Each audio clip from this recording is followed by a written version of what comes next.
How's it going, everybody? Welcome back to New Mexico State Men's Basketball News. I'm Marshall, and as I promised last video, today I'm going to be bringing you guys a video where I just talk about my personal awards for the team, who I think the MVP of the team was, best player, best shooter, most clutch, and all that. Obviously, there could be disagreement. I say a player that you guys don't think deserved the award. You guys might think another player should have got it.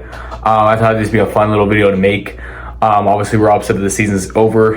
We wish we could have lasted a little bit longer. Wish we could have won the Conference USA tournament and made some noise in the NCAA tournament. But there's always next year, right? I feel like every team says that when they lose. But I'm hoping to kind of brighten the mood for you guys with this video. Please enjoy, and let's get straight into it. So the first award I want to get out, and before I even get into this, multiple players could win different awards. I'm just giving one player each. But it's newcomer of the year, so whoever the player who played well in their first year as an Aggie, and some of it could be their last year as an Aggie, because a lot of seniors on the team. So obviously Cook, Rob, Jaden, and Christopher cannot win this award since they were with the team last year. But I think the one who deserves this the most is definitely Peter. I think without a doubt. He proved to be one of our best players, if not our best player. He led the team in scoring, led the team in rebounds, actually averaged a career high in rebounds.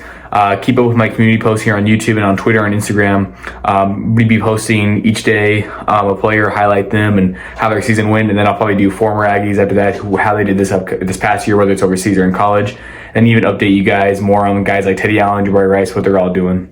But yeah, if it wasn't for Peter, we wouldn't have won a lot of the games that we did. Every game we won, he played a major role in them. His best game of the season, scoring-wise, he had 22 points against Western Kentucky in a loss on the road. That was their worst game in conference, probably worst game of the year. They lost by 32. I thought when they lost to Texas by 24, that'd be their worst loss, but it was not. They also had a loss by 21. It was to Dayton. Peter played well in the game. I believe he had like 10 or 15 points in that game. He started the year kind of slow, coming off an injury, and he had that sickness for a little bit, but he only had one really bad game in conference against UTEP where he had like 3 points and 2 rebounds. But again, he was playing sick, wasn't playing like himself, didn't even play the whole game. He was super clutch as well. Could definitely win that Clutch Player of the Year award for my awards list as well. He did a lot of great things. He was just a really solid player overall in his first year. It sucks he's going to be gone already, but hopefully he can put together a solid professional career, whether he decides to play, overseas. I feel like he could definitely play in Hungary, where he's from. I guess if anybody were to make the NBA from this team, it could be him, but I'm not sure if he's up to that caliber just yet. But I hope he'd prove me wrong. Next, I want to talk about my most improved player of the year award. And I've kind of discussed this in past videos, but I think it definitely has to go to Jacoby Osborne. Again, I know he missed that clutch free throw against Kennesaw State, but we missed 12 free throws as a whole. He missed like 3 of them. But it wasn't entirely on him. Just didn't play great. We had moments we looked good, but missing those 12 free throws, a lot of turnovers as well. That's why we lost the game. It wasn't because of him. But he's definitely our most improved player. He at the start of the year, he wasn't getting any PT. He's only in a handful of games playing garbage time minutes. And then that Middle Tennessee game on the road, which we won after losing 3 in a row, he really stepped up, had 5 points, played great defense. He wasn't much of a scorer all year long. He had some moments where he had some major dunks, and toward the end of the year, his scoring went up a little bit. I believe in the last 3 games, he combined for about 17 points, which is pretty good for him, averaging over 5 in the last 3. He averaged just under about 3 points a game, but his defense was great. Could make it running in the Defensive Player of the Year award as well. Did a lot of great things. This was really successful overall and helped us win a lot of key games down the stretch. I feel like if it wasn't for his rise, definitely wouldn't have done as great. And Gabe was really looking like our only freshman that was going to be getting a whole lot of playing time throughout the year. But Jacoby stepped in there and was able to provide some, great playing time as well. Next, I want to talk about the Sixth Man of the Year award. This easily, in my opinion, has to go to Robert Carpenter. He led our second unit in points, averaged 10.1 a game. He started 8 games early in the year. I can't remember if it was the first 8 or not, but he started early in the year. And then he decided he started coming off the bench, and I feel like that really fit the team well. Gives us a big scoring boost off the bench. These last 2 games, and especially, he played very well, averaged 20 and a half. Scored 41 in the last 2 combined. And that's definitely something he can do a lot. Like a lot of our players, though, he's really streaky. Kind of reminds me of Cook a little bit. Like Rob had a lot of games, or maybe 3 games, not a lot, but about 3 games where he didn't score. But he had 3 or 4 games. 3 games for sure. We had, over 20 or more. One against UNM, and then the past 2 games against Sam Houston and Kennesaw State. Shut the lights out. Big shot Rob. He was very clutch. Really clutch player. Could have been, clutch player of the year as well. There's a lot of, players in the running for that. But he was definitely one of them. I'm going to do an award about the best shooter on the team. Definitely had to be Cook. Again, I know he was, streaky toward the end of the year. Out of the last, I think it was 8 games, he had 7 games where he didn't shoot the ball well. Early in the year, he had a couple games here and there where he wasn't great. But he scored in double figures in, I think, 23 out of 32 games. Played in all 32 games.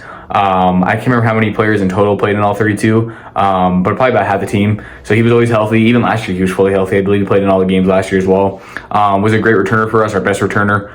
Just did a lot of great things. Second team in scoring behind Peter, and he was leading the team in scoring for most of the year until just as of late, Peter started balling out and Cook kind of declined a little bit. And I wish he would have played a lot better down the stretch. I wish he would have played a lot better against Kennesaw State, because I think if he did, we would have won. But again, that's not entirely on him. I feel like a lot of guys could have stepped up. I was just talking to my friends about it. I feel like Emmanuel could have stepped up a little bit better in the game. Zadi especially only had 3 points. And again, when he scores in single digits, we don't usually win. Same with Deontay, had a layup at the beginning of the game. Didn't score ever since that, I believe. When he's a guy that if he gets going, then we can definitely do a lot better. But Cook easily was our best shooter. I mean, if we needed a 3, we went to him. We had other guys who could shoot the ball well, like Rob, big shot Rob got clutch a lot. Even Peter down the stretch of the season was shooting the ball a little bit better.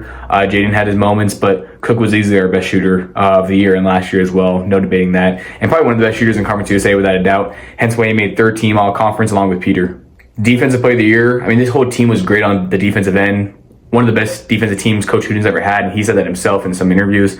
Even assistant coach Payne Andrews, who's been with Coach Huden for a while, had been saying that. I know I mentioned on the channel before, but I want to make sure you guys are not just hearing from me or other fans. The coaches are saying it too. There are so many great defensive players on this team. I can't really limit it to just one, so I kind of want you guys to do that. I'm going to list my 4 that I thought definitely are the most deserving of it. And again, it can go to anybody, so just because I don't name someone doesn't mean that they didn't deserve it, because I mean, like, everyone on this team that played their asses off on defense.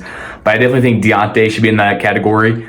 Average over steal game, led the team in steals. I'm not sure where it ranks amongst Conference USA, but definitely up there for sure. Be surprised if it wasn't top 5 or top 3. Rob led us in blocks under just, a block a game. Had a block that last game. He had a couple games where he had 2 blocks. Osborne, like I said earlier, definitely in the running for that as well. His defense is what led him to getting a lot of minutes. And then Zadi, he also averaged a lot of steals and blocks. Or not block, but like a little more steals. He had a couple blocks here and there. But I think he was second in the team in steals, just behind Deontay. I think he averaged like just under a steal or right about a steal a game.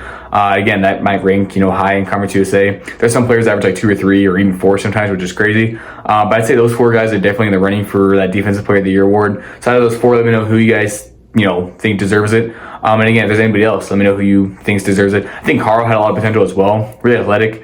Got some good steals and blocks here and there, but just didn't play a whole lot. But if he stays for next year, I could definitely see him taking on that role and winning that award. One more award before we get to the MVP. Pretty anticipated for that. But it's going to be Clutch Player of the Year. And again, could go to a handful of guys. But I'm going to say Cook, Rob, and Peter are 3 best players. Definitely deserving of that. I guess you could, throw Zadi in there too as one. He's our, You could put him above Rob, whatever you want to do. I just think those 3 guys were our best players, but Zadi looked like our best player at times as well. It was really hard to say, but I think those 3 guys were super clutch. Zadi had some clutch moments as well, so you could definitely throw him in there. But I think Cook, for the most part, like I said, I know he struggled down the stretch, but he had that 24-point outing against Middle Tennessee, had 27 against UNM. Rob had 20 that game against UNM. Deontay even had 17 in that game. But Peter was our most clutch down the stretch as well. Had a lot of games where he was just hitting middies and it extended his range, hitting the 3s. So that award could kind of go to anybody. So out of the guys I listed, please let me know who you guys think deserves it. And again, if there's a guy I didn't name that you thought deserved it, let me know. Everyone had their moments. Like I said, Gabe last night had 9 points, or not last night, or yeah, it was last night, but by the time you guys see this video, it won't be last night. He had 9 points after not scoring for a couple games straight. He wasn't much of a scorer, but he had some nice layups, had some nice 3s, did a lot of great things. That award could go to anybody, but please let me know who you guys think deserves it the most. Last but not least, the MVP, I think, was definitely Peter. He's a newcomer. I feel like MVP definitely went to him. I feel like Cook was our best player for the most part of the season, but down the stretch won a lot of games because of Peter. And, whenever Coach Hume was talking about how Peter was the best player, I feel like that turned some heads. Like, oh, Peter, Cook, those are the top 2 guys for sure, but which one's better? That's like, it's a toss-up. Every game, some players are going to have their game. Have a better game, whatever it may be. But I thought Peter was our most consistent, especially. Same with Rob. With Rob and Cook, they were super good, but like I said, super streaky. Peter was not. He was super consistent. I believe he scored in double figures in most of the games, especially once he was not sick or not hurt. Did a lot of great things. And down the stretch, the last 10 games, he had 9 games where he scored in double figures. The only game he didn't score in double figures was that UTEP game where he was sick, and that wasn't the Peter we know, obviously. I wouldn't even count that as him playing. And Coach Uden even talks about regret even playing him. But I think Peter wanted to give it a go, and he's a warrior for that. But he's definitely my MVP. Please let me know in the comments who you think your MVP was. I feel like, him, Cook are definitely the 2 main guys. You can't really go wrong with either or. But maybe there's another guy you guys think deserves it. So let me know. That's gonna close the video. Just want to make a quick one, just talking about my awards. That'd be kind of fun to do. The next video you guys see, kind of like I mentioned last video, will be the season analysis. Kind of give you guys my opinion on how I thought the season went and how it could have gone better, but how it could have possibly gone worse. How we avoided some tough losses. but how some wins, you know, we didn't get that we should have won, how I thought we could have definitely won 20 or more games, how I thought Conference USA, you know, was definitely winnable for us. But hey, again, like I said, there's always next year. I'm not a Cowboys fan saying that. And I hate the Cowboys. I think a lot of people do. Why actually we're in New Mexico? Maybe a lot of you guys like them. I don't know. But you know, that's my list. Let me know what you guys think in the comment section. Let me know who you guys thought the awards should have been, or if you agree with me, whatever it may be. If you didn't agree, that's fine too. I really hope you guys enjoyed this video, and I'm out.